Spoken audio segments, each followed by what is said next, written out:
Hello, everyone. Today, we will explore a dramatic story about betrayal and the unavoidable consequences. A wife, driven by personal desires, leaves her loyal husband to pursue an affair with a younger lover. But will these wrong decisions bring long-term happiness? Stay tuned to find out the outcome of this betrayal and the valuable lessons behind it.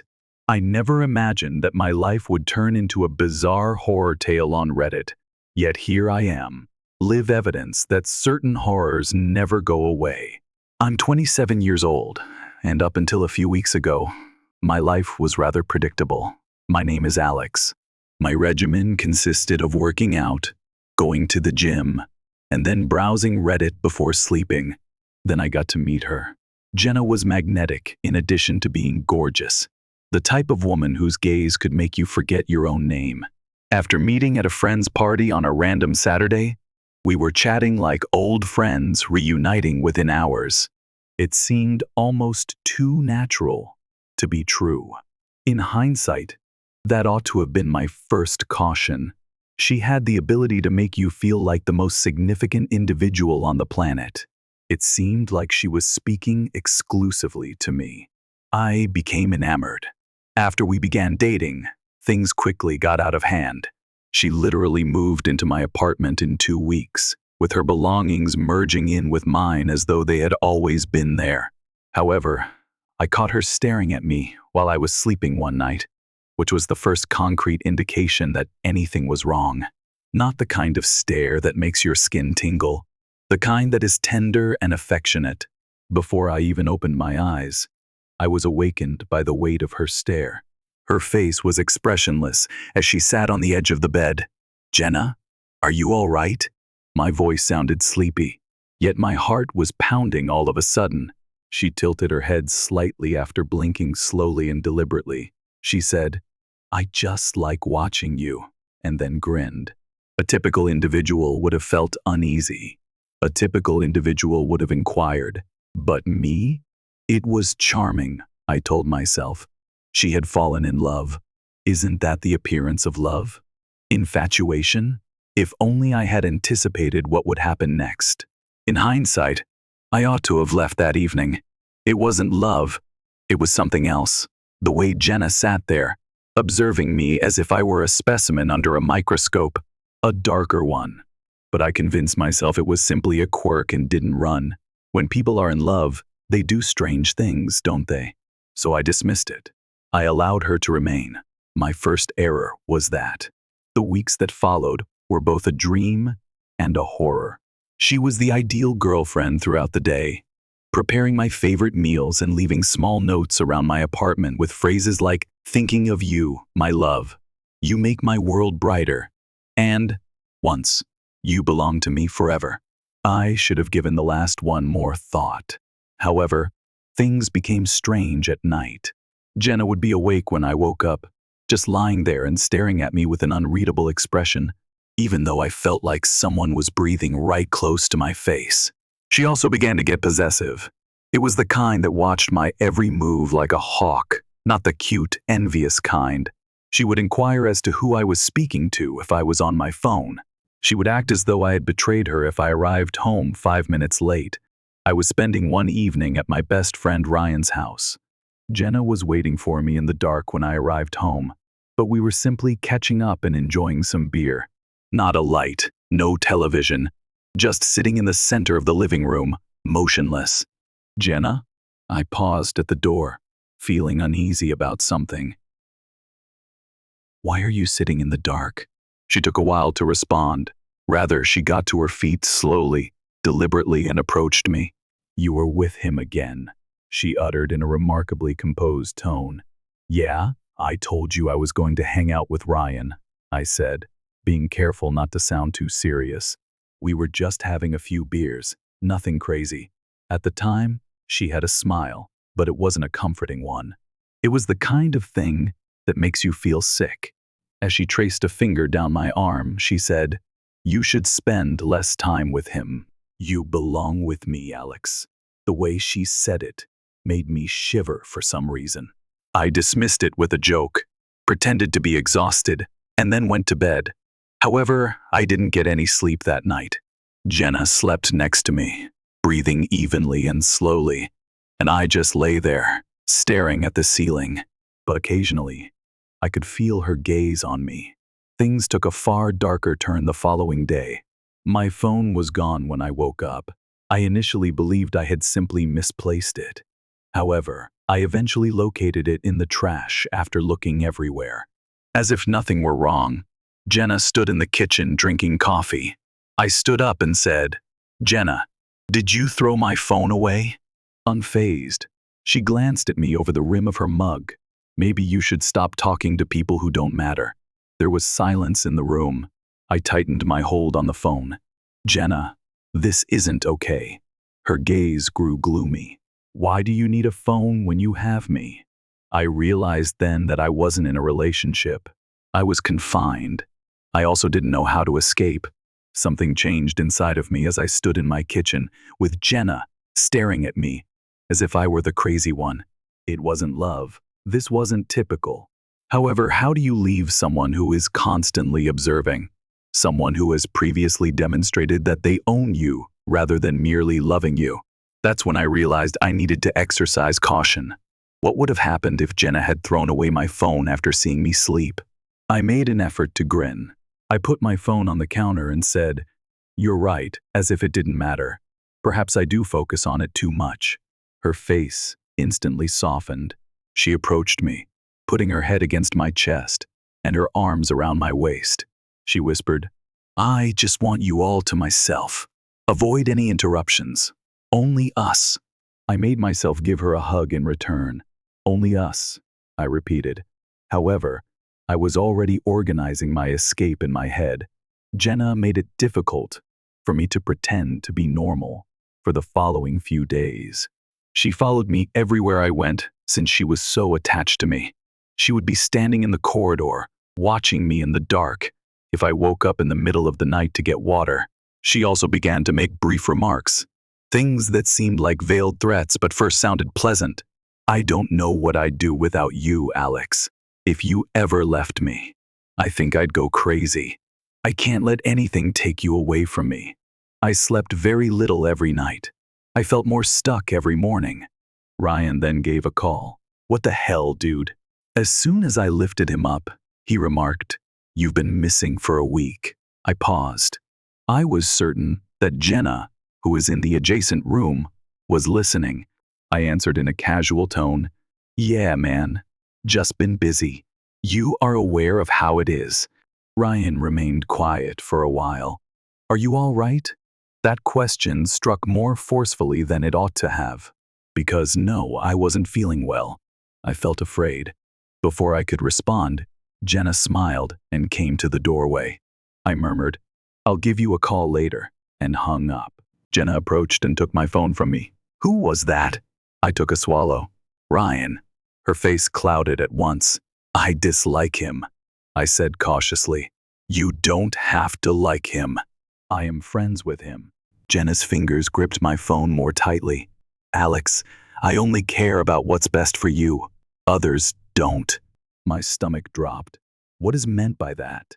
She smiled once more, but her eyes had a different expression. "Something hazardous." She returned my phone and said pleasantly, "Nothing.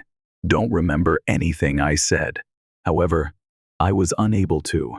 For whatever Jenna had planned, I had the uneasy impression that it had already begun. Ryan didn't respond to my texts the next day, or my phone calls. I initially believed that he might simply be preoccupied. Then I looked at Instagram, though. It has been 2 days since he last posted. He was not like that. There was a problem. Despite my best efforts, I was unable to resist the paranoia that was beginning to crawl into my gut. Something strange had been mentioned by Jenna. She had given me the impression that she knew something I didn't. I took Jenna's phone that evening while she was taking a shower. Locked. I tried to celebrate her birthday. False. I gave mine a try. False. The day we met, I gave it a shot. It became unlocked. I was scrolling through her texts with trembling hands. That's when I noticed it. an exchange with an unidentified number. As I read the messages, my heart froze. Jenna, be careful he doesn't approach. Unknown, completed. He will no longer be an issue. Jenna, all right. Nobody stands in Alex's way. I was ill. How could she have done that? The shower then turned off, and I heard it. I pushed myself to breathe and returned her phone to its original location, with a towel wrapped around her. Jenna entered the bedroom and grinned at me, as if she hadn't just told my closest friend to go, as if she were not a threat. I needed to leave. I wasn't running for myself anymore, though. I was frantically trying to survive. I didn't get any sleep that evening. My body remained motionless as I lay in bed with my heart racing. I knew better now, but Jenna was right next to me, breathing steadily and slowly. She wasn't your typical overly cautious girlfriend. She was unique, something hazardous. What had she done to Ryan, too? More than anything, I needed to leave, but I also needed answers. The following morning, I remained calm, pretended that nothing had altered. I laughed at her ridiculous jokes, smiled when she kissed me, and allowed her to encircle me as if I were under her authority. But my thoughts were racing. It was just a few miles to Ryan's apartment. I had to see how he was doing. However, Jenna was constantly observing. I had to be careful not to raise her suspicions by simply leaving. So I said a falsehood. With my keys in hand, I said, I'm going to get some groceries. She was drinking coffee at the kitchen table while observing me through the rim of her mug. I'll accompany you. My stomach turned. You usually claim to detest grocery shopping, so no. I'll be right there. She grinned. I decided to change my mind. I realized then that she also didn't trust me. Panic swelling in my throat, I gulped. All right, I responded, stifling a laugh. Leave now. The whole time we were at the store, she held my hand. A firm hold, as if she feared I would flee. When she wasn't looking, I attempted to text Ryan but got no response. Once, when she moved aside to get something, I even called, directly to voicemail. There was a problem. I thought I might lose it by the time we returned home. I required room. I had to think. However, Jenna never failed to notice me. When she eventually dozed off that night, I took the initiative. I discreetly got out of bed, picked up my keys, and made my way to the door. I had to leave, so I didn't even bother with shoes. However, her voice broke through the darkness as soon as I touched the doorknob. Alex, where are you heading? I went cold. I turned around slowly. She was observing me while sitting up in bed. She wasn't upset, though. She wasn't shouting. She was grinning, as if she had anticipated this. I made myself laugh, just taking a breath. Her head was cocked. You didn't intend to abandon me, did you? I took a swallow. Come on, Jenna. You're acting strangely. She came toward me after sliding out of bed, her bare feet scuffing the floor. You love me, don't you? I certainly do. Why are you lying then? My blood became icy. Her voice was hardly more than a whisper as she took another step closer. Do you really believe that I have no idea what you're doing? With a pounding heart, I stepped back. Jenna, she took hold of my wrist. Close, too tight. Alex, you're mine. Her fingernails pricked my flesh, and when people try to leave me, I don't like it. I felt a wave of panic. I grabbed my arm and ran to the door. However, as soon as I turned the handle, it failed to open. I made it more twisted, locked. What the devil? I muttered. Behind me, Jenna chuckled quietly. Did you really think I'd let you go so easily? My chest heaved as I whirled around. Unlock the door, Jenna. She gave a head shake. No, something broke inside of me. I rushed past her and made my way to the window of the bedroom. She was mistaken. If she believed she could imprison me like an animal in a cage. However, the window was nailed shut when I got there. I felt sick to my stomach. Slowly, I turned. Jenna was observing me from the doorway. She grinned. Try again. I was confined. and I realized for the first time I might not survive this ordeal. I stood there with my pulse pounding so loudly I could hear it in my ears and my breath coming in short gasps. The windows were nailed closed, the front door internally locked, and Jenna smiling as if she had already won, standing there. I made myself maintain my composure. I couldn't lose my mind. Not quite yet, I said with a flat voice. Jenna, this isn't typical. I can't just be locked in. She continued to smile. What would make you want to leave at all? Choosing my words carefully, I swallowed. Sometimes I just need space. That is typical, isn't it? Just a little time to get my thoughts straight? She cocked her head as if thinking about it. She said plainly, no. My heart fell. After that, she took my car keys out of her pocket. I was completely unaware that they were gone. Even though she was calm, there was a hint of anger in her voice as she said, Alex, you're not going anywhere. I took care of everything for you.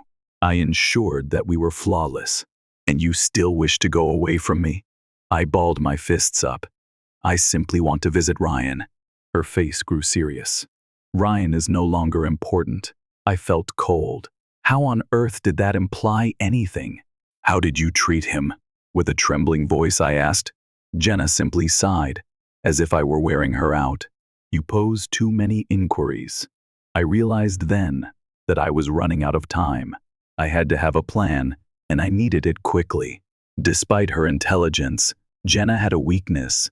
She believed she had already won. She didn't expect me to fight back, because she was so certain she had me under control. So I went along with it. I made an effort to grin. You're correct, I replied. I've been behaving strangely. I have no idea what got into me. Despite the suspicious flash in her gaze, Jenna remained silent. I moved in her direction, slowly, with caution. Jenna, you are loved. I don't wish to go. She opened her mouth a little as if she wanted to accept my story. So I did the only thing that came to mind. I gave her a kiss. I detested it. I detested her. However, I gave her a genuine kiss, as if I wasn't going to destroy this entire place in order to get away from her. Her hold on the keys relaxed as I withdrew. That was my opportunity. I snatched them up and fled. I didn't turn around. I continued. I simply ran. I arrived at the front door and struggled with the lock, nearly dropping the keys due to my trembling fingers. I heard footsteps behind me. Alex! She was on her way. I slammed the door and ran away. My vehicle was parked a short distance away. I shoved the key into the lock and ran toward it. I had Jenna close behind me. She lunged as soon as I opened the door. She screamed like a crazed animal as she gripped my arm and dug her fingernails into my flesh. I can't let you go. As she flung herself against the window, I yanked the door free, slammed it, and locked it. Her hands slammed on the glass as her face contorted in anger. I didn't care, though. I got the car started. My tires squealed against the tarmac as I sped out of the driveway. She was standing in the street, watching me vanish into the night, as I could see in the rearview mirror. I went directly to Ryan's flat via car. I knocked on the door, and nobody responded, but his car was in the driveway. I was aware that something was amiss. I slammed the door shut, and there he was. Ryan, his face swollen and bruised, unconscious on the floor. I believed him to be deceased. I shook him and fell to my knees. Hey, Ryan, get up. There was nothing for a terrible moment. Then he let out a moan. His eyelids opened, and his face contorted in agony upon seeing me. Alex, he croaked. Tears pricked my eyes. What on earth went wrong? Was Jenna? Ryan took a deep breath. Some guy got in. My blood froze. Jenna made a hire? He gave a feeble nod. Instructed me to avoid you. Ryan flinched and touched his ribs when I declined. Beat the living hell out of me. With anger brewing in my chest, I gritted my teeth. The psychopath. It had been a long game for her, observing, manipulating, getting rid of everything that got in her way. After taking out my phone, I contacted 911. This was it. I refused to be controlled by Jenna. She would not prevail. Conclusion that evening, Jenna was taken into custody. As it happens, she had a past. She had already fallen for another guy before me. She had already attempted to keep me forever. The one that assaulted Ryan, he told everything. Claimed that in order to ensure that Ryan was out of the picture, Jenna paid him. She was imprisoned. I also regained my life. However, there are still evenings when I wake up with the impression that someone is observing me. And occasionally, I get this depressing feeling when I check the locks on my door, as if she's still alive, awaiting, observing, due to Jenna's inability to let go. Not at all. Never.